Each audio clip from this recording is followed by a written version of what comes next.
जपलेले आहे. जगाच्या कल्याणा संतांच्या विभूती आणि देहे कष्टविती परोपकारे. हो, भगवंताचे हजार नाव शरपंजरावर पडला असताना भीष्माचार्याने घेतले. त्यांच्यासाठी नाही घेतले महाराज. पुन्हा आपण ते नामस्मरण करावं, हजार नावं आपण घ्यावाचं आणि आपला उद्धार व्हावा. होय, जगाच्या कल्याणा संतांच्या विभूती आणि देहे कष्टविती परोपकारे. परोपकारासाठी संत देवाचं सुद्धा नाव घेतात महाराज. संत काय येडेत काय? होय, त्यांना काही काम नाही का? अरे तुमच्या उद्धारासाठी ते नाव घेतात. त्यांनी घेतलं म्हणून आपण घेतो आणि त्यांचा उद्धार झाला नाव घेऊन, म्हणून आपला सुद्धा उद्धार होतो. म्हणून करता विष्णू सहस्त्रनाम त्या ठिकाणी जपलेले आहे आणि स्वतः भगवंत समोर उभे.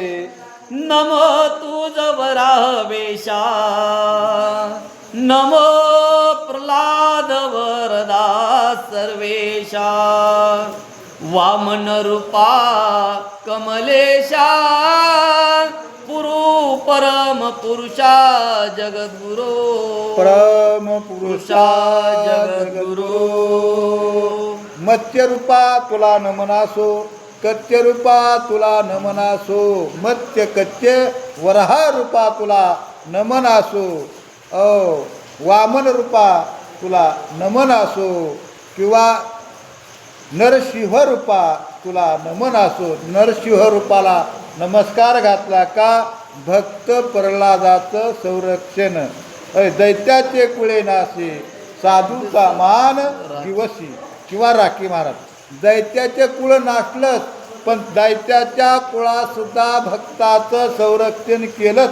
नाशलं का नाही त्याचं कुळ खलास केलं हिरण्यकशिपाचं कुळ, पण भक्त प्रल्हादाचं संरक्षण त्वा केलेलं आहेस.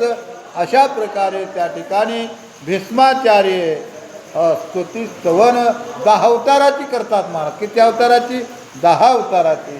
मार्गव वेशा मधुकैट भारी, सर्व निक्षत्रिय केली धरित्री, असुरांतका रावणारी, कालिया मर्दना श्रीरंगा, कालिया मर्दना श्रीरंगा.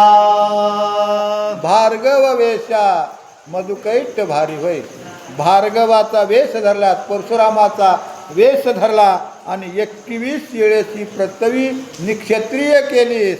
आणि पुन्हा 7वा अवतार प्रभू रामचंद्राचा धरला आणि दुष्ट राक्षस राजा रावण त्याच्या कुळासहित संपून टाकलं. आणि 8वा अवतार धरून कंस मारिला, मुष्टिक चानूर मारिले.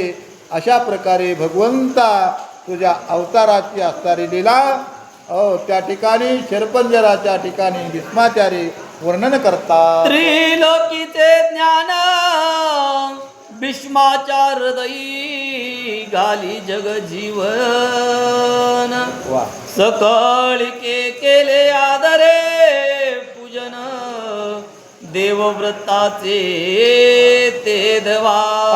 सगळ्या त्रिभुवनाचं ज्ञान भीष्माचार्याकडे होतं महाराज. सगळ्या त्रिभुवनाचं ज्ञान. त्रिभुवनाचं ज्ञानच सगळं काढून भीष्माचार्याच्या मेंदूमध्ये भरलं होतं भगवंताने. त्याच्यामध्ये मेंदूमध्ये. आणि माणसं सहज म्हणतात ना, एखाद्याला विचार असला ना, अरे ब्रह्मदेवानं सगळ्या काय पृथ्वीचं ज्ञान काढलं, ह्याच्या डोक्यात भरलं काय, आणि त्याच्यामुळे एवढा हुशार आहे हा. तशा पद्धती सगळ्या त्रिभुवनाचं ज्ञान भगवंतानं काढलं होतं आणि भीष्माचार्याच्या डोक्यामध्ये भरलं होतं. म्हणून करता एवढे ज्ञानी हुशार भीष्माचार्य होते आणि ते शिरपंजरावर पडलेत महाराज. कर्म कुणाला सोडित नाही. किती ज्ञानी असू द्या, विद्वान असू द्या, देवभक्त असू द्या, मातृभक्त असू द्या, पितृभक्त असू द्या, कोणतीही भक्ती करा तुम्ही, तुमचं कर्म तुम्हाला सोडित नाही. शरपंजरावर भीष्माचार्य पडलेले आहेत आणि सगळ्यांनी भीष्माचार्याची पूजा केलेली आहे.